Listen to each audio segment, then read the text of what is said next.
इंसान के जिंदगी में एक रहस्य हमेशा बना रहता है कि क्या पूर्व जन्म होते हैं या नहीं होते हैं। क्योंकि किसी भी इंसान को आसानी से ये पता नहीं चलता है कि हमारे जन्म पीछे हुए हैं। इंसान सब कुछ भूल गया रहता है, लेकिन भगवान कृष्ण गीता में कहते हैं अर्जुन को कि हे अर्जुन, ऐसा कोई समय था ही नहीं जहां तुम नहीं थे, जहां हम नहीं थे। कई जन्म तुम्हारे भी हो चुके हैं और कई जन्म हमारे भी हो चुके हैं, लेकिन विज्ञान इस बात को नहीं मानता है कि पूर्व जन्म होते हैं। लेकिन मन में कभी कभी संदेह आता है कि अगर पूर्व जन्म नहीं होते हैं तो कोई गरीब के घर में क्यों पैदा होता है, कोई अमीर क्यों बन जाता है, कोई अमीर के घर में सोने का चम्मच लेके कैसे पैदा हो जाता है।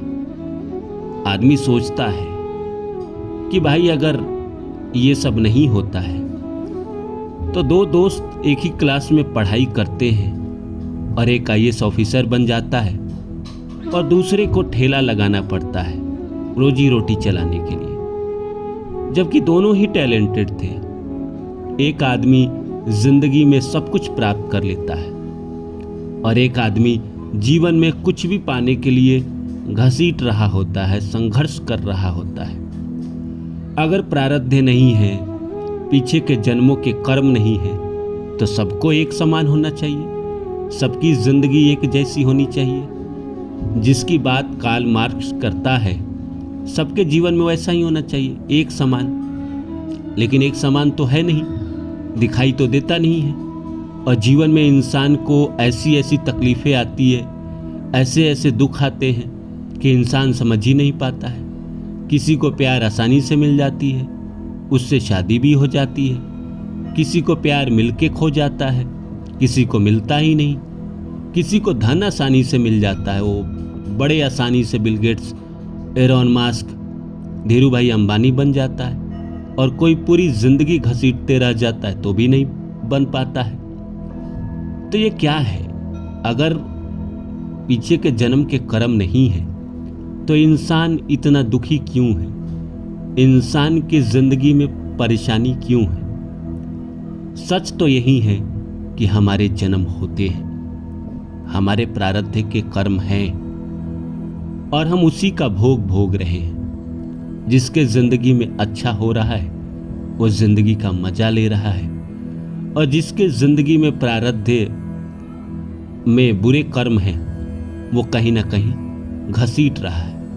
तो आइए इसको समझते हैं। समझने से पहले आप सभी से रिक्वेस्ट है कि please like my video and subscribe my channel. दोस्तों, आप देखते होंगे कि एक परिवार है जहाँ पे किसी लड़की की शादी होकर आई और पूरा परिवार उस लड़की को इसीलिए सता रहा है क्योंकि वो दहेज में कुछ सामान कम लेके आई, और इतना टॉर्चर करने लगी, इतना परेशान करने लगी कि एक दिन उस लड़की ने अपने आप को ही मिटा दिया। अब ऐसा हुआ कि उस पीढ़ी में 2-4 पीढ़ी बाद, जैसे मान के चलिए दादा परदादा, उनके पोते के बाद उस परिवार में लड़की का जन्म ही होना मुश्किल हो गया। सिर्फ लड़के का जन्म हो रहा है, लड़की का जन्म ही नहीं हो रहा है। और जो लड़के का जन्म हो रहा है और उनकी शादी अगर किसी से हो भी रही है तो जो भी उनकी बीवी आ रही है वो किसी काम की नहीं है। उनका किसी का दिमाग ठीक नहीं है तो किसी का शरीर ठीक नहीं है। मतलब परेशानी उस परिवार में लगी रहती है। ये मैंने अपनी आंखों से भी देखा है और उनके परिवार की कहानियां सुनी है कि किसी जन्म में किसी ने इसको, अपने बहू को, अपने इसको सताया था, इसीलिए उसका श्राप लगा है। इस संसार में सबसे बड़ा श्राप जो होता है वो माँ का होता है। वैसे अमूमन माँ श्राप देती नहीं है, उसकी तो ममता ही रहती है, लेकिन बड़ा श्राप माँ का है, फिर गुरु का है और फिर अन्य श्राप है। तो हम बात कर रहे हैं प्रारब्ध का। तो इंसान की जिंदगी में प्रारब्ध होते हैं, पीछे के जन्म होते हैं। 3 तरह के कर्म होते हैं, संचित कर्मा, प्रारब्ध और आगामी कर्मा। आगामी कर्मा वो है कि आप मुझे मिले, मैं आपके साथ अच्छा बिहेव करूं या बुरा, ये मेरे ऊपर है। मैं आपको गाली भी दे सकता हूं और प्यार से चाय पानी भी पिला सकता हूं, ये आगामी कर्मा है। प्रारब्ध वो है जो हम इस जन्म में लेके आए। हमारा जो नसीब है कि हमें 10 रुपया मिल रहा है, 100 रुपया मिल रहा है, ये हमारा प्रारब्ध है। और संचित कर्मा जो हमारे कई जन्म जो पीछे हैं, 100 जन्म, 150 जन्म, 200 जन्म, वो संचित कर्मा है। तो इंसान की जिंदगी में कई बार ऐसा होता है कि वो जन्म लेकर आता है और कितने जन्म के संचित कर्मा खुलेंगे ये बताना बड़ा मुश्किल होता है। मान लीजिए इस जन्म में इंसान को अगर संचित कर्मा भोगने के लिए प्रकृति ने दिया है, तो पीछे के उसके जन्म में से एक जन्म के द्वारा या 2 जन्म या 5 जन्म के जो संचित कर्मा है वो इस जन्म में खुलेंगे।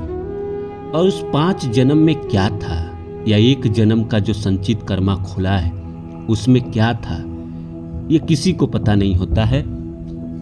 भगवान, ग्रह, नक्षत्र, शनि, राहु को पता होता है। इसीलिए लोग कहते हैं कि हमारा तो वक्त ही खराब चल रहा है या किसी के मजे चल रहे होते हैं, क्योंकि संचित कर्मा क्या खुल के आया है। अगर बहुत अच्छे खुल के आए हैं तो वो तो पहले उसकी लैंडिंग ही अच्छे घर में हो जाएगी। सोने का चम्मच लेकर सब कुछ आसानी से मिलता चला जाएगा, जिंदगी के मजे लेता चला जाएगा, सुंदर लड़की से शादी हो जाएगी या लड़के से शादी हो जाएगी, पैसों का दुख नहीं रहेगा, थोड़ी बहुत जिंदगी में दुख रहेगी। लेकिन अगर संचित कर्मा में थोड़े से गड़बड़ है तो पैदा ही ऐसे घर में हो जाएगा जहाँ दुख, संघर्ष, परेशानी, पैसों का या अलग अलग तरह का मिलते रहेगा। तो प्रारब्ध तो हमारे इस जन्म के भाग्य है जो हमें मिल रहे हैं।